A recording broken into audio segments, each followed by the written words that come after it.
ভারতীয় যে আধিপত্য সেটি এখন পর্যন্ত বাংলাদেশে বাংলাদেশের প্রত্যেকটি প্রান্তে এখনো পর্যন্ত রয়ে গিয়েছে। আজকে বাংলাদেশের স্বাধীনতাকে উনি ভারতের স্বাধীনতা হিসেবে উনি আজকে প্রতিষ্ঠিত করার চেষ্টা করে দিয়েছে। লক্ষাধিক মানুষকে শহীদ করেছে, হত্যা করেছে, আমার মা বোনদেরকে উচ্ছন্দ ধারণ করেছে। সেসব দৃশ্যমান পাকিস্তানিদেরকে আমরা বাংলাদেশ থেকে উৎখাত করতে পেরেছি।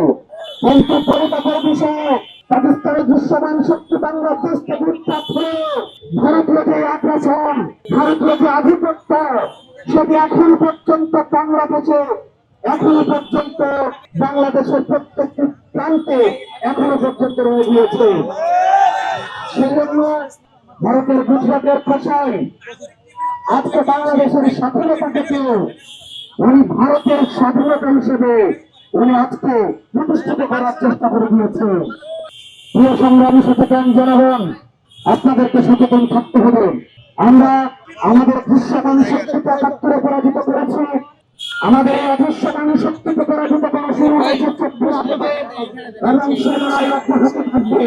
বাংলাদেশের প্রত্যেকটি প্রান্ত থেকে ভারতীয় আধিপত্যবাদের সহজ বীজটাকে আমরা উৎপাদন করার মধ্য দিয়ে বাংলাদেশের চূড়ান্ত স্বাধীনতা আমরা অর্জন করব। সে পর্যন্ত আপনারা ঐক্যবদ্ধ থাকবেন। আমরা একসাথে একটা সুন্দর বাংলাদেশ আমরা বিনির্মাণ করব।